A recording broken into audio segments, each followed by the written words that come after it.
The transfer window is closed. Plenty of drama in the women's football world. But now let's preview the weekend's games across Europe. We're going to start with the WSL because apart from Chelsea leading the way, which looks pretty much done, which is a little bit annoying so early in the season, 10 games remaining. But the rest of the table is looking pretty exciting, so let's go through it. I would say the biggest game in the WSL this weekend is City versus Arsenal. Sunday, 12 p.m. kickoff. Obviously, big deadline day drama. Chloe Kelly leaving City to go on loan to Arsenal, back where it all began. Plenty of drama around that because it sounds like there were lots of issues going on at City.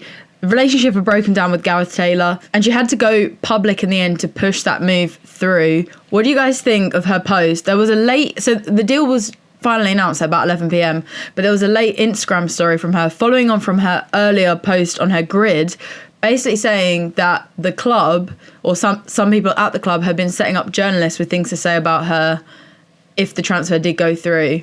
Not sure all the ins and outs of that, but she's gone to London. She obviously won't be eligible to play this weekend, nor the cup game when they face each other. But this is still a huge game, City and Arsenal. Currently in the league, Chelsea obviously top on 34 points. Manchester United, 27 points. Manchester City, 25 points. And then just behind Manchester City is Arsenal on 24 points. So only 1 point separating those two teams. Remember, only 3 teams qualify for the Champions League. So Arsenal need to get up in that third spot. Arsenal have obviously got a couple of players missing this weekend. Caitlin Ford out with a hamstring injury and Katie McCabe suspended for 2 games for that red card against Chelsea. Both yellows for dissent. So frustrating. Interestingly, if you look at the head-to-head for these 2 games, they've drawn twice. City have won 8 times and Arsenal have won 8 times as well. In their last meeting, which was obviously the first game of the season at the Emirates, they ended up drawing 2-2. Tight fixture, that was.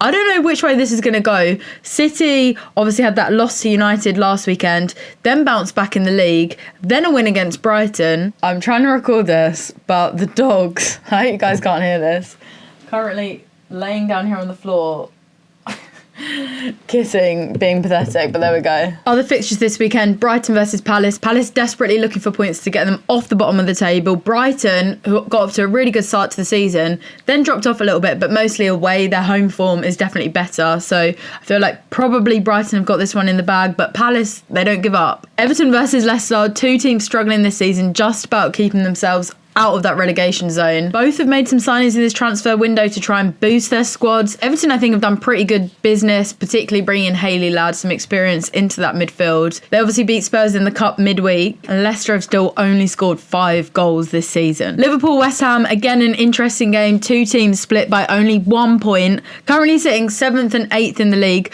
Earlier in the season, West Ham clawed back a draw against Liverpool at the Chiggy Construction Stadium. But then Liverpool last week beat them a whopping 5-0 in the FA Cup. Villa versus Chelsea. Chelsea obviously flying at the top of the table, and I really can't see them dropping points to any team at the moment this season, particularly as they've just boosted their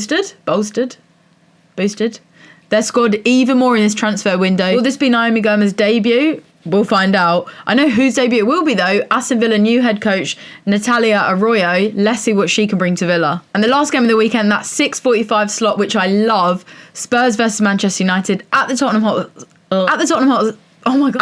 Hotspur Stadium. This is the game I'm going to try and get to. Spurs have not been great since Christmas. They beat Leicester City 1-0 without even a shot on goal. Remember that awkward own goal by the Leicester keeper. They then lost 2-1 to West Ham in the League Cup, then scraped a win in the league against Palace 3-2, a 95th minute winner. And then on Wednesday, they lost 2-0 to Everton in the FA Cup. So they will be hoping that February will be a better month for them. And Manchester United flying, of course. They've had such a good season. They obviously beat City recently in the Manchester derby. They then lost to City that same week in the Cup, but I feel like they're focusing on the league and the Champions League spots. Then they had a pretty convincing win, 3-0 against Brighton last weekend. So I reckon United are going to be good. Although, looking at Spurs' stats at the Tottenham Hotspur Stadium, this year they obviously lost to Arsenal before Christmas, but before that they went 6 games unbeaten at the Tottenham Hotspur Stadium, and the last time they'd lost was actually February 2023 when they lost 2-1 to United. That is the WSL this weekend. Let's go to Germany, the Frauen-Bundesliga, arguably the most competitive league in Europe at the moment. The top 3 teams are all joint on 29 points. This is so exciting. Eintracht Frankfurt, Bayern Munich, Bayer Leverkeusen. They're the top 3 on 29 points. Then you've got Wolfsburg just behind them, 28 points. It is so tight. And tonight, first versus third, Eintracht Frankfurt and Bayer Leverkusen take each other on. They last played back in September where they drew 2-2. So this could be a real big game in that title race. There's still 11 games to go this season. Bayern Munich and 4th place Wolfsburg are still in the Champions League, so they've got a lot more games to play.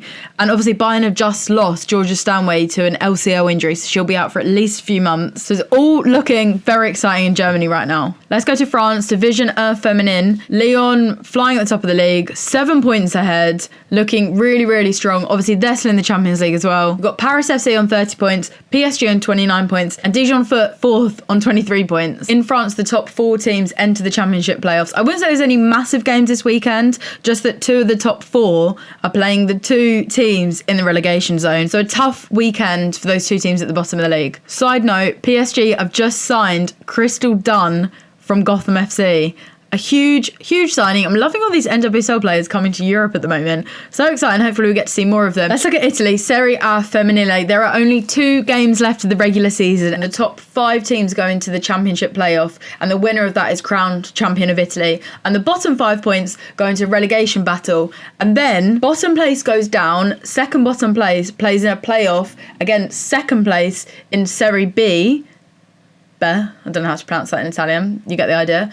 And yeah, they have a playoff. I'd love to see that come here to the WSL the Championship. But anyway, that's how it goes. The last couple of seasons, Roma have won the Italian title. Before that, it was Juventus for about 5 years. Now Juventus are back on top. We've got Juve on 41 points, Inter on 34 points, Roma on 31 points, and Fiorentina on 27, Como 22. I'd say the biggest drama in the table at the moment is Como and AC Milan in 5th and 6th place, both joint on points. Obviously, whoever finishes higher, 5th, will go into the championship playoff, not the relegation playoff. Como have Lazio and Napoli still to play. Napoli are sitting right at the bottom of the table. And Milan have Sassuolo, don't know if I've pronounced that right, and Roma still to play. Obviously, that is definitely the tougher draw. So Como, as a club, have obviously invested a lot in their women's side this year.